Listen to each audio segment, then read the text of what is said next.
Bonsoir à tous et à toutes. C'est avec un grand plaisir qu'on se retrouve, comme chaque jeudi soir, à 21h30 heure israélienne, 20h30 heure européenne. On se retrouve en direct avec Roni Akrish pour étudier ensemble la Bible, le Tanakh.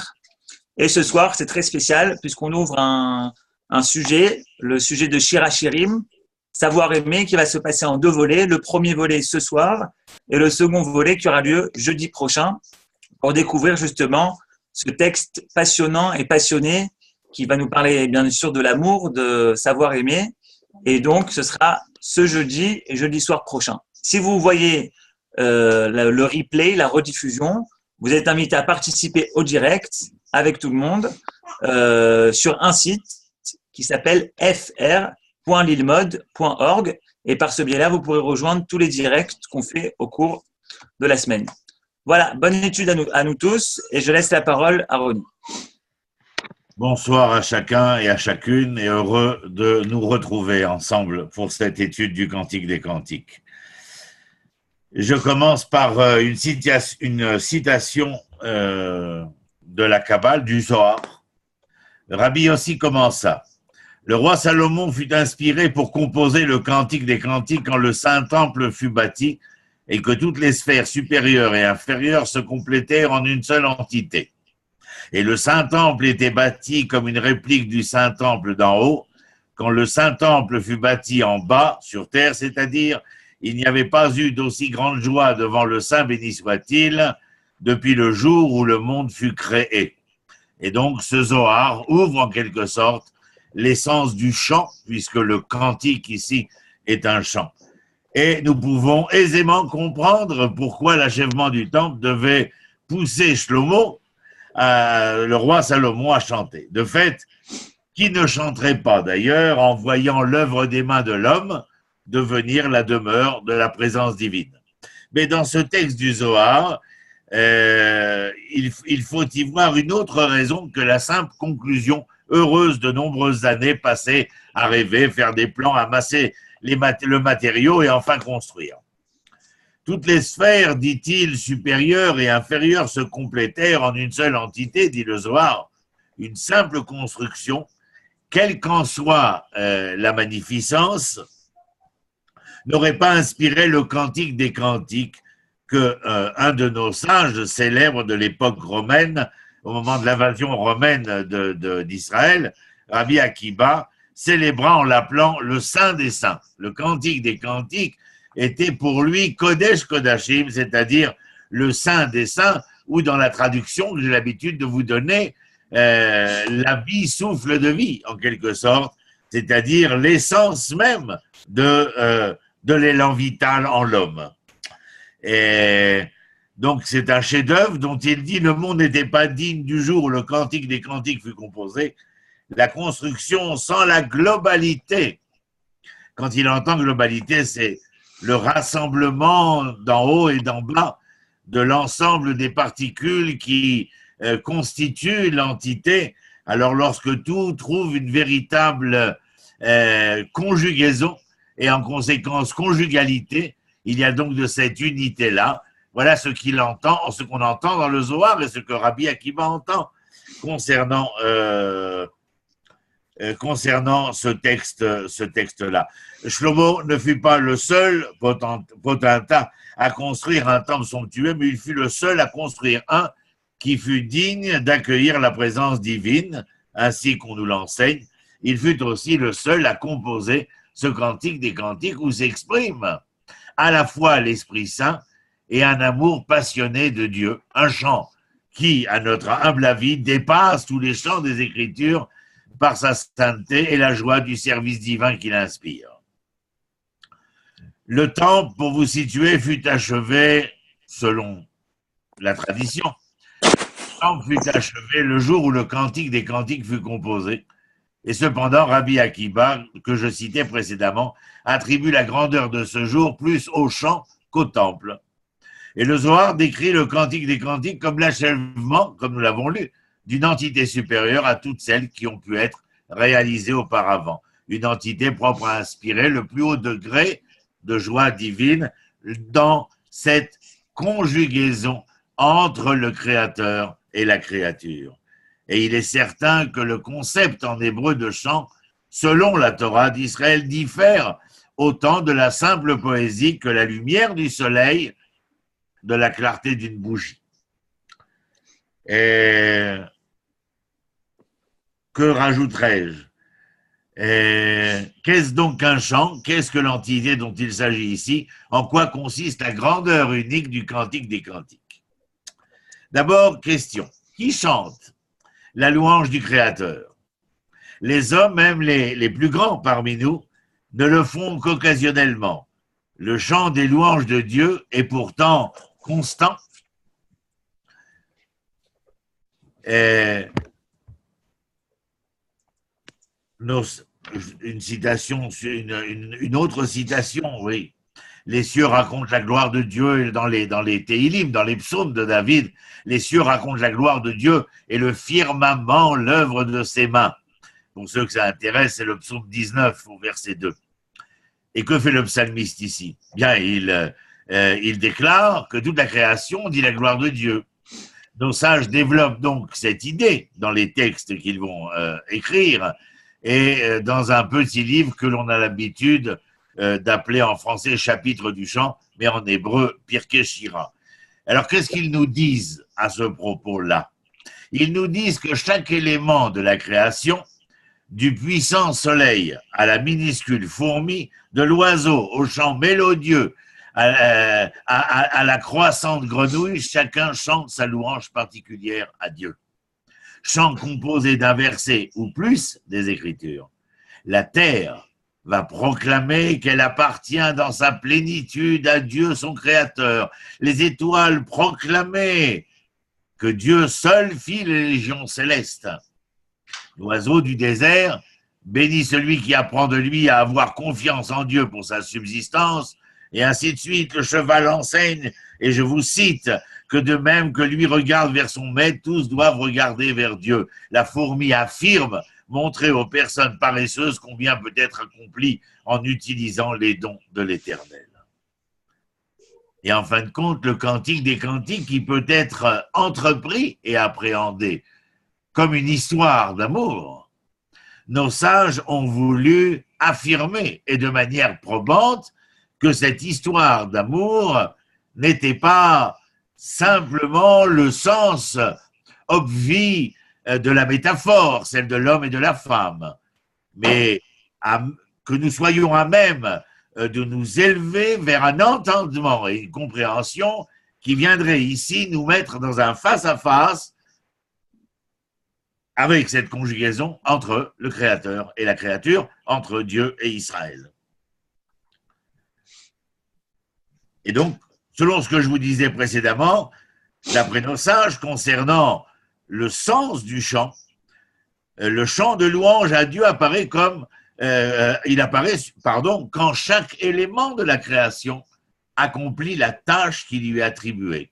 En fin de compte, nous avions déjà utilisé cette métaphore de l'orchestre, du chef d'orchestre, de la pluralité des instruments, de la pluralité des sons, et comment lorsque le chef d'orchestre, que l'on appelle en hébreu Menatseach, en fin de compte, celui qui sera maître de la victoire, et Netzar, c'est aussi l'éternité, il n'y a de victoire fondamentale et vraie il n'y a d'éternité, que lorsqu'on touche à la victoire fondamentale, foncière, celle d'avoir réussi à quoi faire. Quelle est la victoire?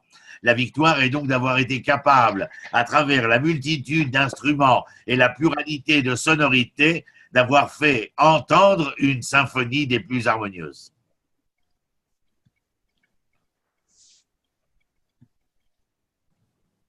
Maintenant, ces chants n'atteignent leur but que si l'homme exprime, bien entendu, les leçons qu'ils contiennent. Le but de la création est l'homme, ne l'oublions pas.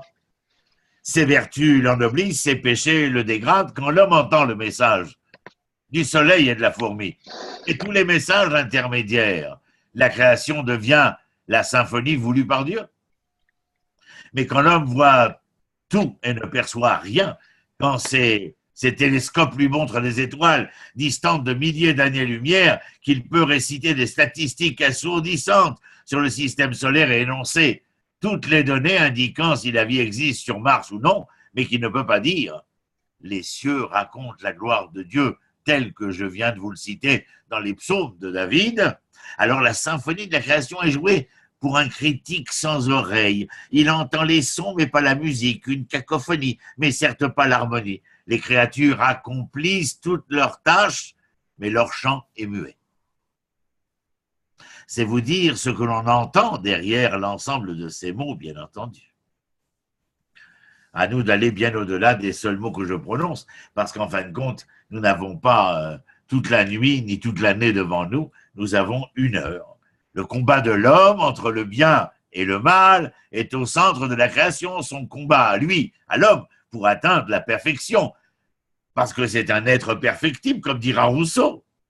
Son combat pour atteindre la perfection en refusant les séductions de l'existence terrestre, non pas en annihilant les séductions, mais en refusant de devenir l'objet des séductions et d'en rester le sujet.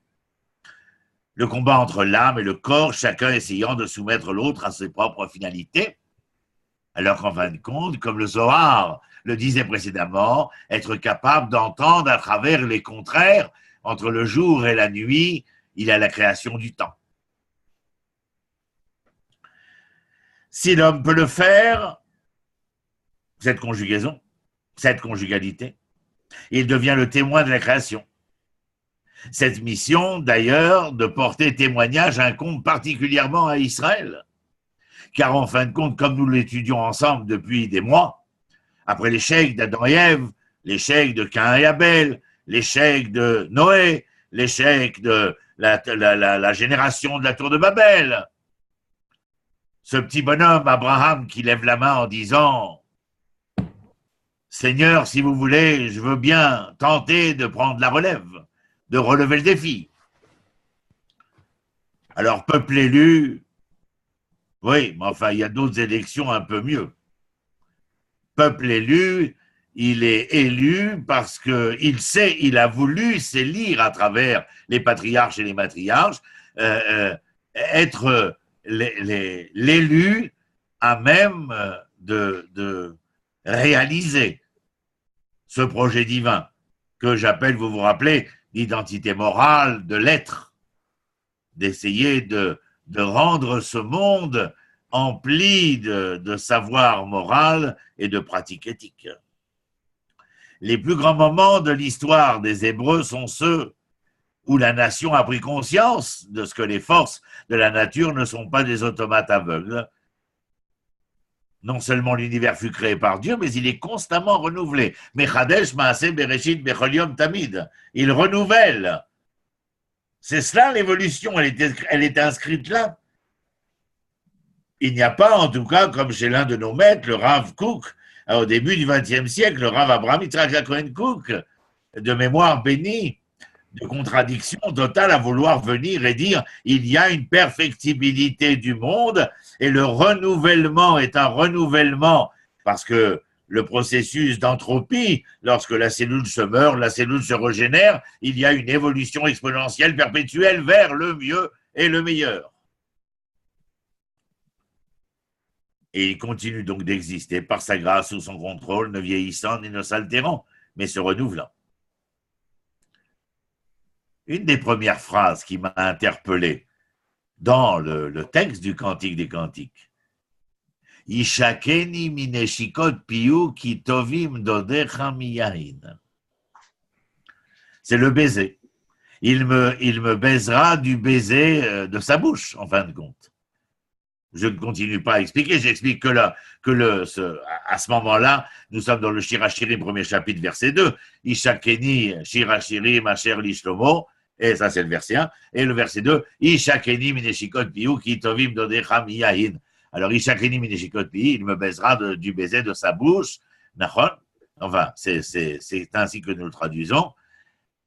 Et ce que je voulais vous dire, c'est que lorsque nous parlons foncièrement, du baiser, nous retrouvons dans le texte biblique de la même manière que le verbe embrasser, baiser, eh bien, sert à dire abreuver. Et je crois qu'on en avait parlé une fois, mais je ne me rappelle pas quand. Et il est absolument intéressant de voir dans les occurrences de la polysémie du terme, qui sert dans sa racine à dire « je t'embrasse et je te donne à boire », eh bien, nous sommes capables de deviner par nous-mêmes eh bien, que donner à boire, c'est apporter la vie, et que dans le baiser, il n'y a pas d'inspiration, mais il y a une expiration, la volonté de vouloir donner. Or, le souffle donné dans l'expiration peut être comparé au souffle de vie. Donc, vous voyez qu'il y a un rapport intrinsèque entre donner à boire, qui permet de vivre, et le baiser, qui permet d'insuffler la vie, en quelque sorte. Voilà. J'espère que mes folies vous entraînent. Un baiser est simple d'amour et d'intimité. Il exprime un sentiment venant du plus profond d'un individu et dirigé vers un autre, expiration. C'est la manifestation physique d'un sentiment d'ordre émotionnel et spirituel. La réprimande fait mal. Le commun des mortels s'irrite des dures paroles de la critique qui peuvent blesser au plus profond, qui peuvent meurtrir encore plus que les blessures physiques. Et pour cette raison, il y a une tendance naturelle à ne pas apprécier la critique, mais à apprécier le baiser. Apprécier le baiser et, comme je l'ai dit, à se raidir contre la réprimande, parce que les amis nous embrassent et que les ennemis nous blâment en général. Nous avons tendance à croire que quiconque embrasse est un ami, quiconque blâme est un ennemi. Comment peut-il en être autrement, bien entendu? S'il m'aimait, pourrait-il ainsi me faire du mal? Mais les personnes sages jugent mieux, vous le savez autant que moi. Malheureusement, chacun de nous a appris à ses dépens que tous les baisers ne sont pas sincères. Certains ne font que dissimuler de l'hostilité. Ils ne veulent qu'endormir les soupçons pour que leur destinataire ne soit pas sur ses gardes. Ishakeni mineshikotpi, m'embrasser du baiser de sa bouche. Les réprimandes ne sont pas toutes non plus synonymes d'hostilité. Nous qui sommes parents savons bien entendu que réprimander nos enfants ou bien réprimander nos élèves n'a pas pour but ici d'une quelconque hostilité. Le véritable ami, celui qui aime sincèrement et se soucie de l'autre, doit châtier quand il le faut. Et si celui qui reçoit le blâme se sent meurtri, s'il est blessé au point de détester l'ami qu'il aime, tant qu'il est prêt à risquer sa colère par amitié, le véritable ami n'en sera pas rebuté. Il est plus soucieux d'aider son ami que d'être égoïstement apprécié. C'est ce que veut dire Shlomo quand il affirme que les blessures infligées par un ami sont plus affectueuses que les innombrables baisers d'un ennemi, mais quel dommage que tant de gens soient assez faibles pour préférer les derniers. Une réflexion pour nous, bien entendu. Je continue dans toute cette introduction, en quelque sorte, d'une volonté de vouloir faire parler le texte sans rentrer véritablement à travers chacun des versets. Je viens d'en amener un, mais c'est un exemple. Donc, concernant le concept du chant, selon les textes hébraïques, il existe une profonde harmonie dans la création, nous l'avons dit. Donc, je ne reviendrai pas dessus. Quand l'homme ne parvient pas à percevoir la vérité, les interactions, l'harmonie, alors le chant de la création continue à ne pas être entendu. Il demeure muet, comme nous l'avons dit tout à l'heure. On peut être critique et pourtant être muet. Parce que c'est la fonction de l'homme que de lui donner voix.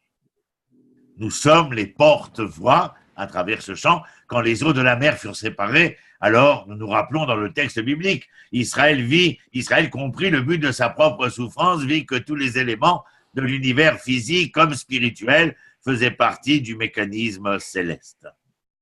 Et c'est la raison pour laquelle ils purent commencer à entonner le chant. Je vous rappelle ce que je vous avais dit certainement une fois, mais dans la chronologie du texte biblique, le chant entonné par Moïse et les enfants d'Israël, dans la chronologie du texte, précéderait le chant entonné par Myriam et ses femmes, alors que selon le texte et la grammaire du texte, nous avions découvert qu'il y avait une inversion de la chronologie, parce qu'en fin de compte, ce sont les femmes qui se mirent à chanter et à entonner par reconnaissance de cette unité, de cette globalité, de ce que nous venons d'expliquer, que la finalité de l'événement univers physique et spirituel, eh bien, les hommes entonnèrent à la suite, raison pour laquelle il est écrit Az Yashir Moshe. Alors Moïse entonna ce chant avec les enfants d'Israël, parce que les femmes, Myriam venait de répondre à leur questionnement, pourquoi chantez-vous? Et elle de répondre au vu et au su de ce que nous venons de vivre et d'être les témoins, eh bien, voilà. Alors, Moïse, voilà. Ça peut paraître un peu révolutionnaire par rapport à la chronologie biblique, mais en vérité, quand on lit le texte et qu'on s'intéresse à la grammaire biblique, on voit bien évidemment que ce sont elles qui ont commencé.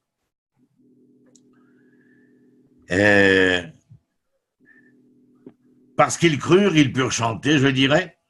Le niveau de croyance atteint quand la perception intellectuelle rencontre la vertu subconsciente de l'âme, fait que l'homme entend le message de son être le plus profond. Quel est-il? Chante. Pour quelle raison chantons-nous? Pour cela, quand l'homme peut s'élever au point qu'il entende et sente l'appel de son moi véritable.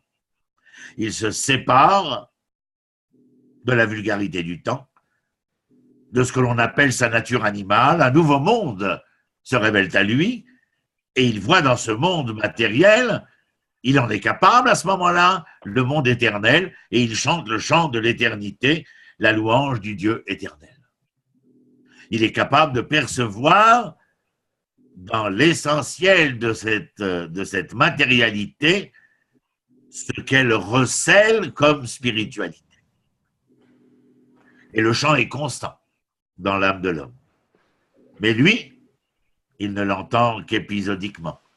Si tout à l'heure je vous parlais du renouvellement des cellules, par exemple, mais la symphonie des organes, si nous étions capables, si nous avions cette capacité à entendre la symphonie des organes dans ce que nous appelons la physiologie, eh bien, il y a une véritable symphonie. Donc, c'est pour ça que je dis ce chant est constant dans l'âme de l'homme, mais il ne l'entend qu'épisodiquement. Seulement quand il investit de sa croyance en l'éternel, sa vie quotidienne sur terre. Donc il y a un véritable futur, suggère la temporalité, l'éternité, la victoire sur l'existence animale et ses limites. Quel futur? Non pas l'avenir, j'entends ici, mais le devenir. Vous vous rappelez? Devenir épithète du verbe être, alors que l'avenir est l'épithète du verbe avoir. Et cet élan vital de ce devenir que l'on appelle futur, mais je ne veux pas y mettre un avenir, mais un devenir, comme je l'ai dit, eh bien, le devenir est qualitatif, alors que l'avenir serait quantitatif, vu l'épithète. Si vous avez des questions, il faut les poser, hein, bien entendu. Voici, à mon avis, la condition préalable au chant. Que l'homme perçoive que chaque chose joue son rôle et ainsi doit-il exprimer, à mon humble avis, le chant de la création dans ses propres actions. Juste une remarque, Ronnie. Dans tout ce que tu viens de dire, en fait, ça laisse le célibat comme une impasse, en fait. Il n'y a rien de possible dans le célibat. Ben parce qu'il est... Alors, le célibat, certains viendraient te dire l'être reclus parce qu'il voudrait se conjuguer uniquement avec Dieu. Mais en vérité, il n'y a pas de... si l'on prend les sages, comme par exemple Rabbi Yehuda Leib au XVIIe siècle, le Maharal de Prague, célèbrement connu pour son golem, disait il est impossible, dans le triangle de la création, il y avait à la pointe du triangle, pointe supérieure, le créateur, et à la base, de part et d'autre, il y avait la créature. Et il dit, s'il n'y a pas de rencontre conjugale entre les créatures, il y a une impossibilité de rencontre conjuguée avec le Créateur. Les choses sont claires.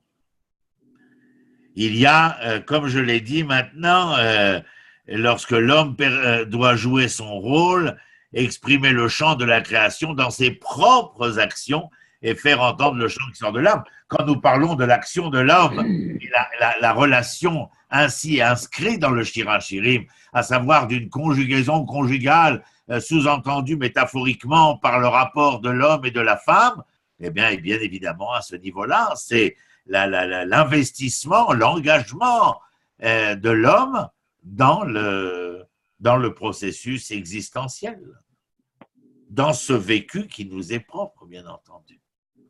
Comment pourrions-nous honorer la création si nous nous mettons à contrario de l'élan vital qui mène la création et où cet élan vital conséquent de la conjugaison et de la conjugalité n'attend qu'une seule chose, jouir des fruits de cet amour.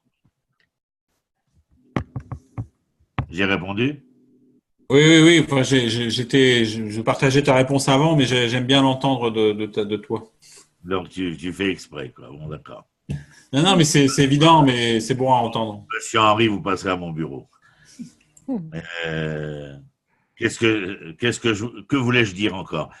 Oui, on avait dit que le Shirachirim est lié à la fin de la construction du temple de Jérusalem. En vérité, à mon avis, il fit plus que de finir une construction. Il va, avec ce moment où il va y avoir l'inauguration, il a provoqué une joie qu'on pourrait appeler toute divine, comme il n'y en avait point eu depuis la création.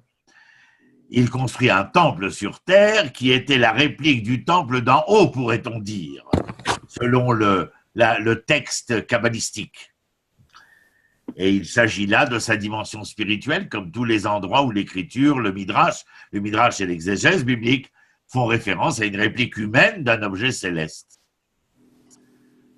D'ailleurs, que dit-il? Je l'ai devant moi dans le livre des Rois, chapitre 8, verset 13. Bano baniti bait zevulach machon et shiftera olamim. C'est pour toi que j'ai bâti cette demeure. Elle sera à jamais le siège de ta résidence. Mais nous savons qu'en vérité, le siège de sa résidence est la volonté voulue par l'Éternel qu'il n'y ait pas un temple où les enfants d'Israël viendraient et les nations viendront, mais où il y aurait un temple dans le cœur de l'homme. Ce n'est pas que la bâtisse est en elle-même une finalité, mais que la représentativité du temple, c'est-à-dire d'une résidence divine sur terre, n'est que le point d'orgue de vouloir faire entendre à l'homme que le divin doit résider en lui, car chaque homme est un temple. Quand je dis homme, c'est avec un grand H, bien entendu, ça concerne tout un chacun. Ronnie? Je suis tout oui. Oui, est-ce que ça ne fait pas référence au fait que les prières à la synagogue sont chantées et que ça mettrait donc l'homme dans un état un peu second, si proche en fait du Créateur? Absolument, tu as raison. Bien évidemment qu'il y avait déjà à l'époque du Temple ces fameux Lévites qui étaient musiciens, qui accompagnaient musicalement les Kohanim, etc. Tout à fait à part de ce qui est ma foi, mais que j'apprécie personnellement, ça n'engage que moi. Le gospel m'interpelle dans la musicalité, dans le cœur, dans ce que ça évoque et dans ce que ça éveille aussi, bien entendu. Et je crois que le chant à la synagogue, mais je crois que l'ensemble des religions utilisent le chant. Et elles veulent par ce chant, et je crois d'ailleurs aussi que par-delà le côté religieux, le chant, la poésie, l'aude, etc., ce sont des moments tout à fait particuliers, d'une transcendance tout à fait particulière. Regardez les gens, nous-mêmes, lorsque nous chantons, lorsque nous récitons quelque chose venu des abysses de nos cœurs et de nos âmes, où est-ce que cela nous transporte? Il est bien évident que cela supporte une dimension spirituelle tout à fait particulière. Vous avez vu qu'on commence Shirachirim Macher li Shlomo, le cantique des cantiques qu'a écrit Shlomo. c'est bien, ça nous indique qui a écrit le Cantique des Cantiques, mais Shlomo, pourquoi ce nom? Alors, je voulais vous dire ceci, est-ce qui exprime en vérité le nom même de Shlomo? Qu'est-ce que vous entendez dans Shlomo? Alors, en hébreu, nous disons Shalom Shelo. Shalom Shelo, ça, c'est-à-dire la paix qui est sienne. Mais Shalom, c'est aussi la racine Shalem, c'est-à-dire la plénitude, l'entièreté, l'entité une. La paix n'est possible, bon, Shlomo écrit, mais pourquoi Shlomo? Rappelons-nous un instant. Pourquoi Shlomo construit-il le temple? Parce qu'il n'a pas les mains ensanglantées. C'est ce que dira le prophète Nathan à David.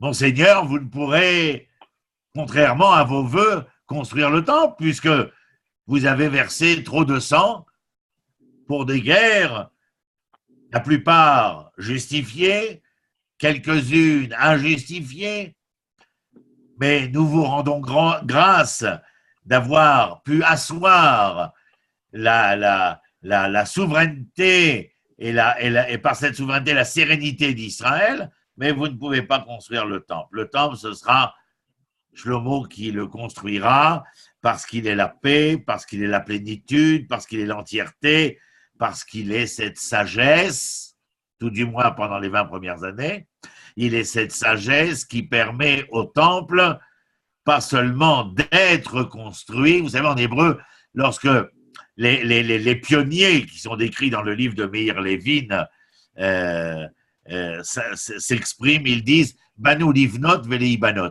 Nous sommes venus construire et nous construire. Vous comprenez ce que je veux dire? C'est-à-dire que la construction du temple était aussi notre propre construction.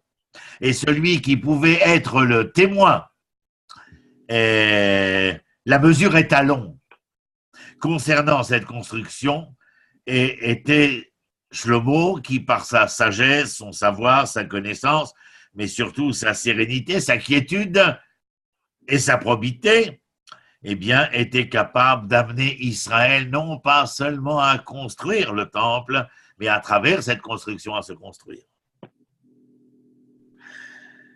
Il fallait que nous soyons en paix avec nous-mêmes, bien entendu. À mon humble avis, même aujourd'hui, rentrer à la synagogue en colère, dans la haine, la rancune, la vengeance et je ne sais quel autre caractère antinomique de ce que représente le temple ou le mini-temple. Ça ne fonctionne pas. Je voulais vous dire ceci aussi. Certes, l'individu mûr doit apprendre à s'adapter, il ne deviendra pas violent, comme je viens de le dire d'ailleurs, et agressif envers ceux qui l'entourent, il apprendra à accepter, à affronter une situation déplaisante, mais ceci n'est pas la paix, c'est l'absence de guerre. Vous voyez, cela va plus loin.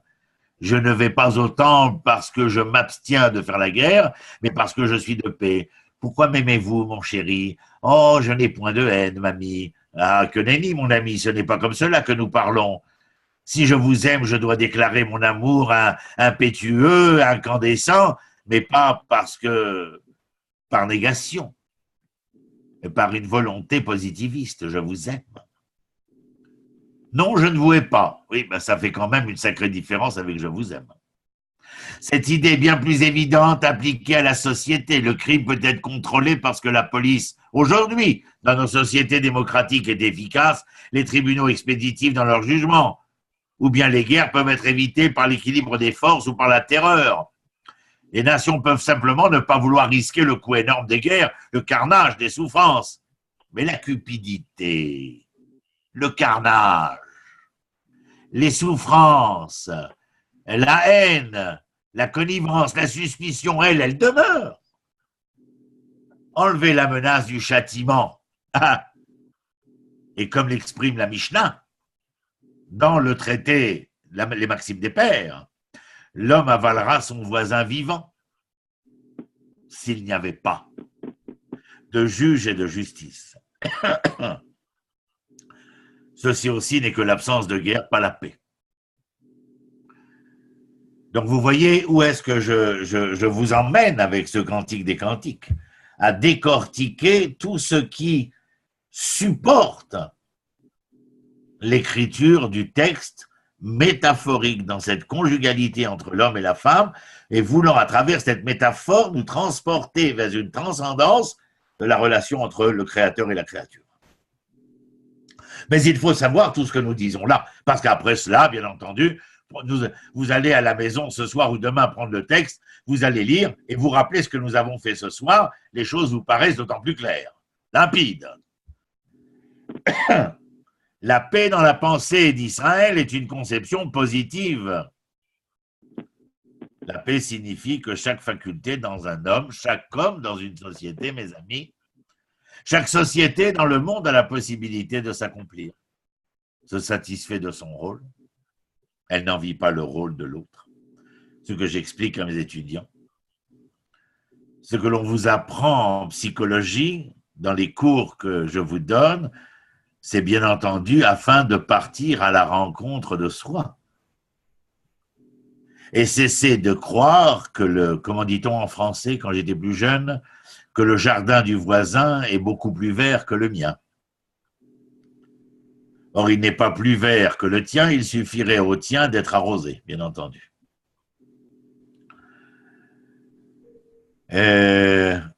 Donc, chacun doit se satisfaire de son rôle, le remplir et contribuer à apporter sa note distinctive dans la symphonie de la création. Ça revient à cette orchestration dont je parlais, et surtout de ce qui est lié à l'orchestration en hébreu, c'est-à-dire le mot netzar, menatsear, le chef d'orchestre. Le nitaron, la victoire, et netzar, l'éternité. Mais il n'y a d'éternité que dans la victoire, et la seule victoire, je me répète, mais ça ne fait rien, il faut que ça rentre. Et il n'y a d'éternité que dans la victoire, et cette victoire est ce que le chef d'orchestre, c'est-à-dire le maître de l'éternité de la victoire, doit réussir à faire de l'ensemble pluriel une singularité harmonique, symphonique, point barre. C'est dans Plus belle la vie, j'ai appris point barre. C'est comme ça que j'améliore mon français. Non, je rigole. Ronnie, tu as Oui. fait sauter ta vidéo en même temps. Recadre. Avec ton point barre, tu nous as… Recadre ta caméra. Voilà, super. Merci. Ça va, ça vous plaît? C'est pas trop chiant ce que je vous fais? Bon. C'est bien. Si ça vous plaît pas, vous décrochez. Vous faites comme tout le monde. Que vous dire d'autre? Le temps, il passe. Oh là là, c'est embêtant, ça. Alors, qu'est-ce que je voulais vous dire d'autre? Ah oui. Alors ça aussi, bien sûr, savoir aimer. Ah là là, si. Moi, j'avais aimé le livre d'Éric Fromm, L'art d'aimer. Un des grands psychiatres qui avait quitté l'Allemagne nazie et s'était réfugié aux États-Unis et a écrit ce merveilleux livre qui est L'art d'aimer. L'un des commandements les plus provocants et qui est intimement lié à notre texte du Cantique des Cantiques, je ne vais pas vous poser la question parce qu'on n'est pas en interrogation, mais vous m'auriez répondu, tu aimeras ton prochain comme toi-même. Puisque depuis tout à l'heure, nous parlons de conjugaison, de conjugalité, des fruits de l'amour, etc., etc., vous l'aviez compris. C'est un commandement constant et sans limite, car l'amour peut toujours croire en intensité. L'amour aussi est une perfectibilité, une constante exponentielle vers le mieux et le meilleur. Alors souvent, mes étudiantes me demandent, pendant le séminaire sur l'essence et l'existence de l'amour dans la pensée d'Israël. Alors je dis, mesdemoiselles, le jour de votre mariage, je ne veux pas d'applaudissements. Elles me disent pourquoi? Je dis parce qu'on applaudit quand il y a le mot fin. Alors que chez les Hébreux, nous accompagnons le marié et la mariée avec les chants et avec les danses, parce que nous sommes totalement, intimement persuadés que vous attendent des lendemains enchanteurs. Alors dans les mariages où ils applaudissent quand le marié et la mariée arrivent, ça me donne la chair de poule. J'ai dit, quelle condamnation. Pauvre de nous. L'amour, cependant, ne peut être l'objet d'une légifération. Tu aimeras ton prochain comme toi-même. Je veux pas. Tu vas pas m'obliger à aimer. On ne peut certainement pas le produire sur commande. Les justes ont donc au long des âges, les justes, ça parle de tout le monde, hein, c'est pas ceux qui ont une auréole autour de la tête. Les justes, c'est vous, moi. Vous vous rappelez en hébreu, le juste, c'est tzadik, tzedek, c'est ceux qui sont capables de remettre en ordre ce que les Grecs appellent le cosmos. Être juste, le verbe qui accompagne le juste, ce n'est pas justifier, c'est ajuster, mes chers. Ajuster. Les justes, donc, ont donc au long des âges cherché des moyens pour développer l'amour, et l'amour de Dieu, puis pour l'accroître, l'intensifier, le renouveler. Les personnes dont la conscience de Dieu est constante utilisent toutes les occasions possibles pour être liées à lui. C'est tellement différent d'amour entre nous? Je ne pense pas. Chaque moment de joie ou d'achèvement est un présent de sa part et augmente donc l'amour pour lui. Elle me demande, oh, Ronnie, c'est quoi alors aimer? Ah, je leur dis aimer, aimer. Savoir aimer. C'est quoi savoir aimer? Bien, savoir aimer, c'est souffrir ta souffrance et me réjouir de ta joie sans que tu ne me dises jamais que tu avais mal ou que tu avais une raison de sourire. Souffrir ta souffrance, me réjouir de ta joie, sans que tu ne m'aies annoncé que tu avais mal ou que tu avais des raisons de sourire. Sympa, non? Mais c'est au quotidien. C'est pas lors d'un anniversaire ou de je ne sais quelle fête et autres festivités. Chaque moment de joie ou d'achèvement est un présent, comme je vous le disais, de sa part et augmente donc l'amour pour lui. Chaque moment de tristesse ou de frustration est une manifestation de contentement de sa part et augmente donc la crainte de l'Éternel. Ou plutôt, aux yeux des justes, même sa colère apparente n'est rien d'autre qu'un aspect de sa grâce, dirions-nous chez nos sages, qu'ils ne sont pas aptes à reconnaître. Et chaque manifestation terrestre de joie, d'amour, de puissance, de sagesse ou autre est utilisée donc comme un moyen pour mieux comprendre Dieu ou pour diriger ses sentiments dans le sens de l'amour, de la crainte et aussi du service à l'Éternel. C'est-à-dire qu'en même temps, nous venons d'apprendre, parce qu'il n'est jamais trop tard pour apprendre, comment savoir aimer.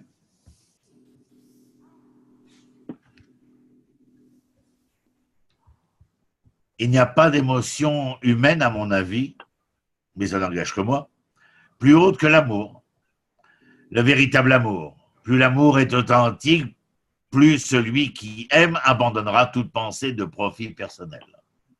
Il y a dans le texte biblique deux histoires que la Mishnah reprend. Et la Mishnah, je vous rappelle, c'est à la fin du Second Temple, dans la ville de Yavne, Rabbi Yehuda Hanassi réunit les sages afin de pouvoir compiler l'oral, la Torah orale, parce que il sent bien que nous allons vers des moments difficiles, exiliques, et donc il faut transcrire ce qui était transmis oralement. Donc, dans cette Mishnah, on nous dit, y a-t-il une ressemblance entre l'amour de David et Jonathan et l'amour de Amnon et Tamar? Je vous rappelle que Amnon et Tamar sont demi-frères, demi-sœurs. Et Amnon avait un amour fou, enfin je dirais pas un amour fou, il avait un désir fou de sa demi-sœur. Et donc il fera tout pour la mettre dans son lit, et lorsqu'elle y sera, et qu'il se passera ce qu'il attendait depuis tant de temps, il la jettera comme une serpillière. Et l'amour de David et Jonathan, c'est lorsque David a besoin de Jonathan, Jonathan le prince consort car fils de Shaoul, eh bien renonce au trône à la faveur de David, au nom de leur amitié. Et le texte de la Mishnah de dire un amour qui dépend de quelque chose n'est pas un amour. Un amour indépendant de quelque raison est lui le véritable amour. Que c'est beau. Et donc le profond amour n'est pas fondé sur la réciproque. Le profond amour on pourrait dire de manière absolue, attention, n'est pas fondé sur la réciprocité. Tu m'aimes? Oui, je t'aime. Et si je t'avais pas dit je t'aime, aurais-tu pu me dire je t'aime? Non, mais j'attendais que tu me le dises. Ah bon, l'amour, c'est la réciprocité? Pas de batté. Donc je dis, le profond amour n'est pas fondé sur la réciprocité. Il est entièrement désintéressé, comme je viens de vous le raconter à travers la Mishnah et l'événement biblique. Que l'homme puisse éprouver une aussi sublime émotion est l'un des plus grands dons de Dieu, car il permet à l'homme de consacrer tout son être, alors dites-le, à l'autre, à Dieu, à la spiritualité. Enfin, il y a comme une... L'amour nous élève, l'amour nous transporte.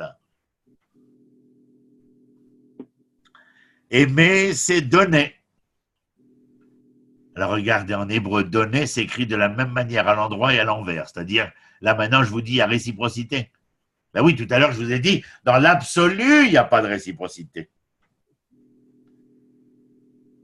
Mais dans la réalité concrète, bien sûr qu'il y a réciprocité.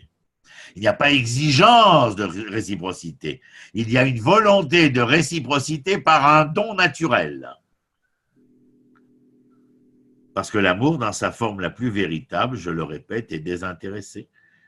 Quel qu'en soit le degré, si l'amour sert la personne, ce n'est plus du tout de l'amour. Je viens de vous donner ces deux exemples du texte biblique. La sublimation des émotions et des instincts humains dans un but spirituel est plus louable et souhaitable.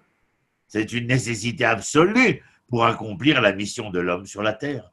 Sublimation des émotions et des instincts humains. Oui, nous avons un instinct. S'il reste animal, il n'est donc pas sublimé. S'il transcende l'animal vers l'humain, c'est-à-dire que nous ne venons pas renier la bête. Nous essayons simplement de manière coctoyenne de faire de la bête la belle. Et donc il y a une sublimation des émotions.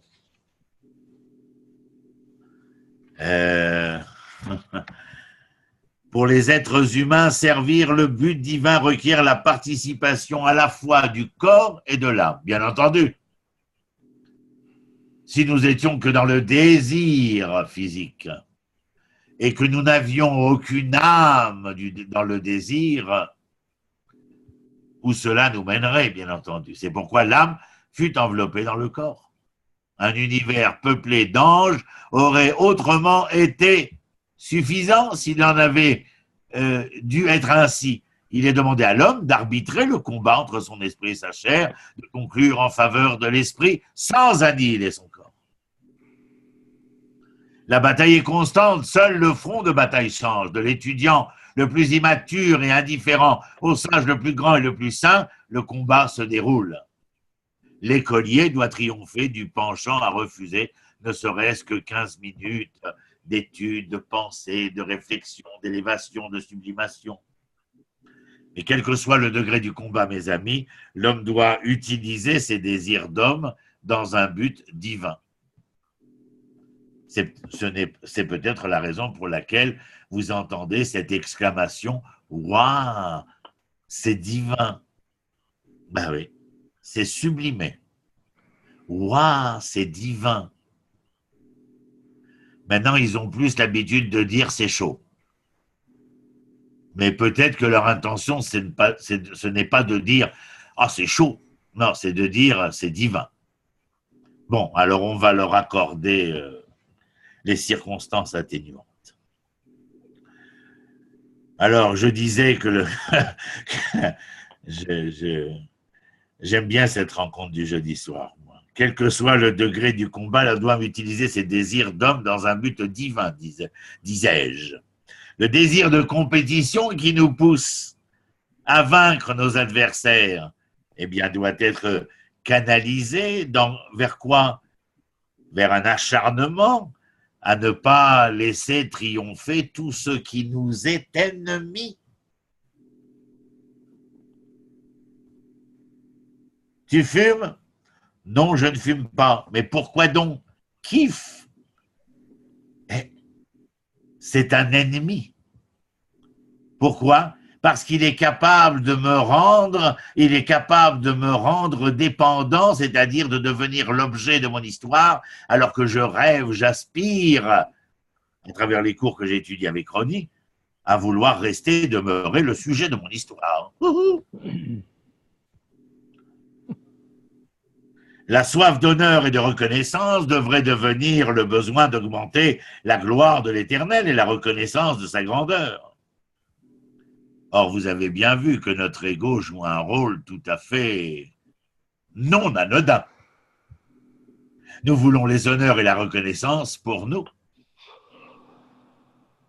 Il y a simplement, comment disais-je, pendant mes 30 ans de service d'oncologie à l'hôpital Adassa, c'est le lieu où je trouve le plus de livres des psaumes. Tout le monde lit les psaumes dans la douleur, la souffrance. Tout le monde est ainsi attaché à vouloir sublimer, à vouloir diviniser l'instant. Mais si nous les prenions, nos homo sapiens, nous les prenions en dehors des murs de l'hôpital, l'honneur, la reconnaissance reprendraient leurs lettres de noblesse, elle serait leur étendard. Nous sommes tous un peu, parce que nous avons cet ego qui fait que...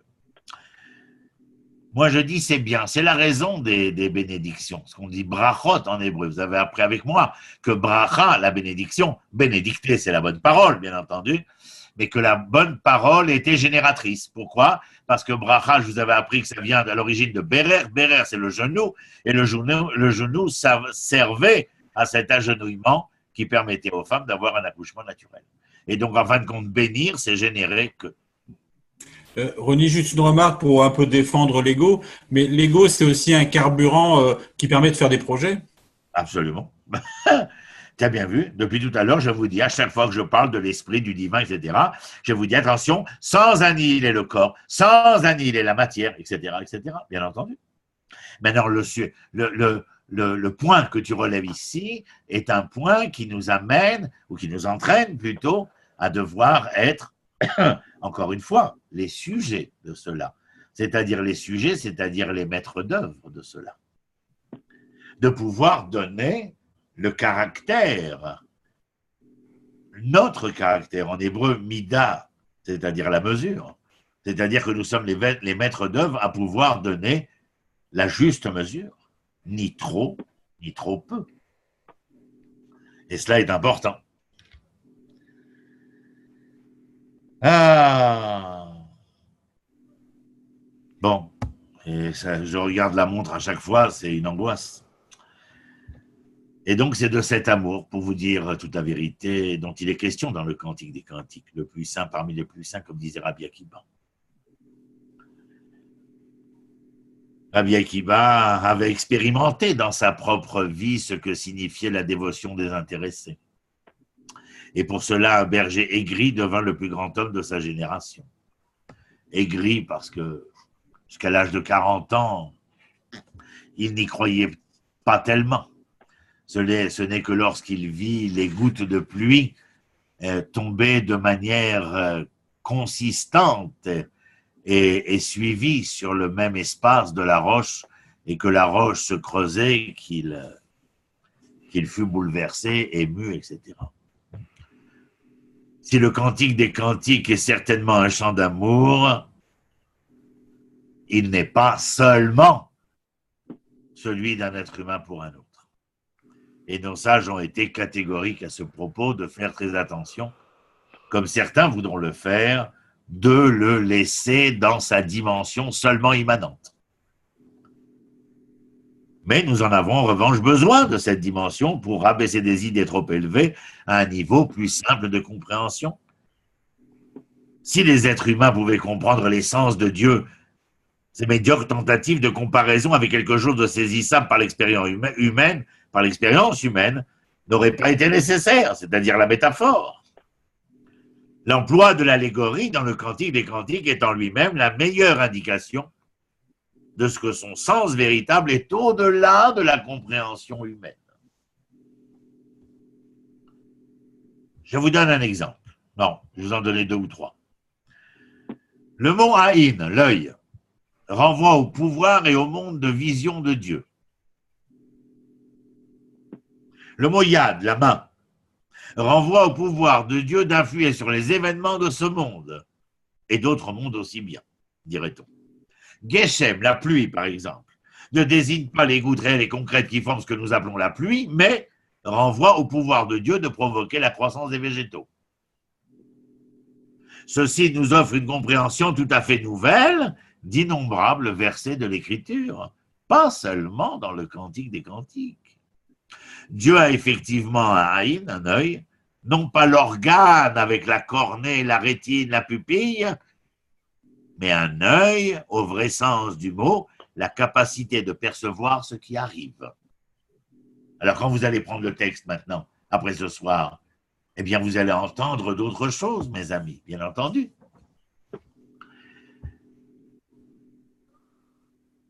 Un de nos maîtres, Rabbi Yitzhak Horowitz, on appelait le Shla Kadosh, le saint Shla,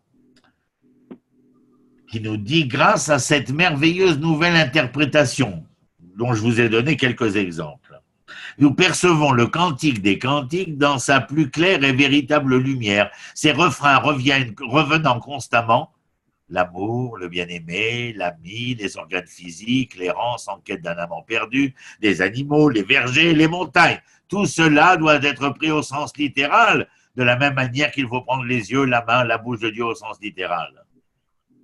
Mais quand les commentateurs disent « Shne Shadaïr », c'est-à-dire « tes 2 seins », nos sages disent cela renvoie les 2 seins, source de subsistance et d'allaitement et donc de subsistance, ce sont qui? Moïse et Aaron. Alors il ne néglige aucunement le sens simple et littéral de l'expression. Le Cantique des Cantiques, lui, utilise les mots dans leur connotation extrême, de même que Geshem, pluie, désigne ce que nous avons dit. Shadaïm, les saints, renvoient au pouvoir divin d'assurer la subsistance. La nourriture la plus vitale est la nourriture spirituelle, car quel avantage aurait un homme à être bien nourri matériellement si jamais sa faim spirituelle n'était point comblée? Le corps peut être bien portant alors que l'âme dépérit. Mais la personne serait en fait en train de mourir de malnutrition au sens le plus absolu, dirions-nous. C'est pourquoi les commentateurs définissent les saints en référence à Moïse et Aaron. Eux qui sont les sources de la nourriture spirituelle pour Israël ne sont pas mentionnés allusivement ou ésotériquement dans le verset. Le sens littéral les désigne, c'est-à-dire les 2 saints. C'est important à savoir. Et quant à nous, eh bien, nous allons lire et comprendre Shir HaShirim, le Cantique des Cantiques, dans la même extase, unissant Israël et Dieu, qui s'exprime ici dans le Cantique des Cantiques plus que dans tout autre chant du texte de la Torah, car c'est dans cette intimité avec Dieu que nous pouvons commencer à transformer toute la création, mes amis, en un orchestre jouant en crescendo la symphonie divine, telle que je vous le disais au tout début de notre cours. Alors je vous ai lu Shir HaShirim, Asher Lishlomo, Ishakeni, Mineshikot Piyu, Kitovim Dodecham Yain, car tes saints sont, meilleurs que le vin, alors que le vin pourrait nous apporter la joie, puisque nous savons maintenant que les saints sont à Moïse et à Aaron, par exemple, alors mieux la subsistance qui nous est apportée par Moïse et Aaron que le vin qui nous amène à la joie et à l'allégresse. Ce n'est pas que la joie et l'allégresse ne sont point réel et nécessaire, mais tovim dodecham yahin. Il y a un comparatif. La subsistance apportée par Moïse et Aaron, symbolisée par les saints, eh bien, est bien meilleure que la seule joie et allégresse apportée par le vin. Et puis juste avant, on l'avait vu ensemble, Ishakeni Mineshikot Piyu, rappelez-vous, le verbe donner à boire et le verbe embrasser sont une même source, sont une même racine étymologique. Et dans cette polysémie, je vous ai expliqué la merveille à quoi cela correspondait. Il nous reste 2 minutes. Allez, on va en faire un autre verset, le verset 3. Les Re'ach Shamenecha Tovim. Alors, dans le sens littéral, je lis, pour la senteur, tes huiles sont bonnes. Les Re'ach Shamenecha Tovim. Shemen Turak Shimcha Alken Alamot Aouvecha. On verra ensuite. Si on n'aura pas le temps, on va faire celui-là. Les Re'ach Shamenecha, le début du verset 3. Les Re'ach Shamenecha Tovim, littéralement, je vous le dis. Pour la senteur, tes huiles sont bonnes. Qu'est-ce que le texte veut nous dire? La grande renommée de tes hauts faits est comme le parfum d'huile de qualité. Vous avez le sens littéral que j'ai lu précédemment et le sens de cette conjugalité entre la créature et le créateur. Alors que le littéral, pour la senteur, tes huiles sont bonnes. Et alors, dans ce verset, la métaphore renvoie donc aux actions merveilleuses accomplies ici par Dieu pour les Hébreux en Égypte, par exemple, et dont la senteur était perçue jusqu'aux extrémités de la terre.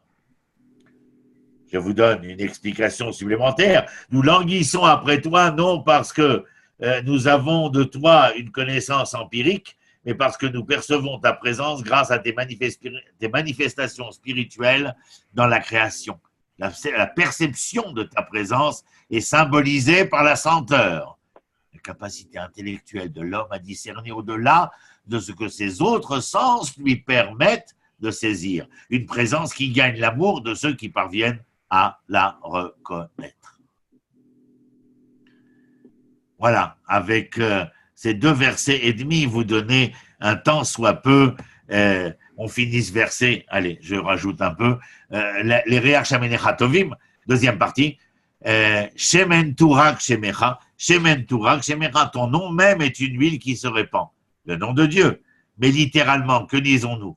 Ton nom est une huile aromatique qui se répand, c'est-à-dire ta renommée s'étend aussi loin que le parfum d'une huile qui est constamment répandue, de sorte que sa senteur circule dans les airs.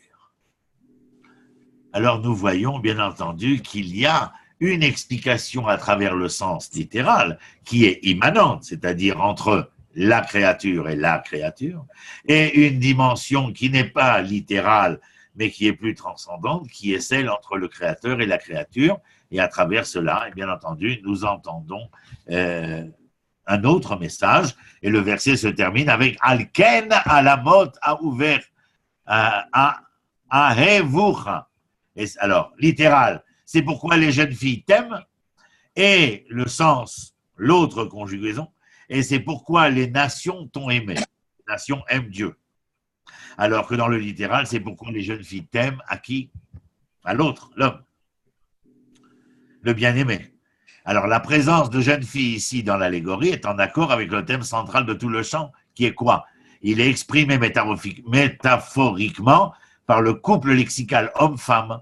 La référence est en vérité aux nations du monde devant reconnaître ou reconnaissant l'éternel Dieu créateur. C'est fini. Si vous avez quelque chose à dire, c'est l'occasion. Bravo, tout simplement. Bravo et merci. Merci, Ronnie. J'ai plus de salive. Bon, il n'y a personne qui a des questions? Oui, Ronnie. Oui. Est-ce que le fait que le Cantique des Cantiques soit lu à l'entrée de Shabbat, est-ce qu'il y a un rapport avec l'amour de la créature avec le Créateur aussi, à ce jour-là? Oui, bien sûr, bien sûr. Et encore, on lit le Shirachirim chez les Juifs originaires des pays arabes, des pays orientaux, bien évidemment. Mais le Shirachirim, oui, parce qu'en fin de compte, le Shabbat, quand nous allons chanter les Chadodi, c'est-à-dire cette rencontre entre le fiancé et la fiancée, les Chadodi. Alors le Cantique des Cantiques est à bon escient dit dans ce cas-là, puisqu'il vient rappeler, nous faire souvenir que cette conjugaison, cette conjugalité, doit être porteuse de fruits de cet amour, si amour il y a. Mm-hmm. Marcel, tu restes pantois, si ce n'est quoi, mon cher, ce soir? Enchanté. Eh bien, vous m'envoyez ravi, mon cher. On était quand même une vingtaine, je suis très content. Très, très bien. J'ai une question historique, Ronnie, sur le livre. Est-ce que tu peux me confirmer qu'il est rentré tardivement dans le canon biblique? Ben, bien entendu. Pour quelle raison, Pascal? Bah, il était un peu osé pour les décideurs de l'époque. Eh oui, on pouvait chanter à cette époque-là déjà, Osez, osez, Joséphine. Et il est clair que nombre de livres ont été problématiques. La Megillah de Esther était problématique aussi. Parce qu'il n'y avait pas le nom divin, ouais, c'est un autre domaine peut-être. Et puis l'attitude rappelée de Esther. Et les livres, il y a nombre de livres apocryphes que la Vulgate va insérer dans le Nouveau Testament. Prenons par exemple le livre de Judith, qui nous a servi de référence pour la fête des filles à Hanouka, la fête des Lumières. Eh bien, il ne fait pas partie du canon biblique. En fin de compte, dans le canon, on a mis la poudre qu'on voulait bien y mettre. Merci en tout cas. Voilà. Merci à vous d'avoir été là. Moi, personnellement, c'est un véritable plaisir de faire ce cours, d'être avec vous, de vous voir depuis si longtemps. Et je n'ai qu'un vœu, de vous voir un jour frapper à ma porte et venir passer le Shabbat avec vous. Merci, Amen. Merci beaucoup, Ronnie. Voilà. Merci beaucoup. Quelques informations. Et ce n'est pas une invitation de Gascon. Gentil. Alors, c'est à Kiryat Arba, à côté de Trevron, pour ceux qui ne savent pas où habite Ronnie. Ah oui. On est En très tous bien les reçus, cas, je peux le confirmer. Béatrice, je voulais, par rapport à ta question sur le chant, bon, bien évidemment, de façon plus large, la musique, ben, on sait très bien que lorsque Shaoul avait perdu la prophétie, il a demandé à David de venir lui jouer de la harpe pour retrouver sa prophétie grâce à la musique.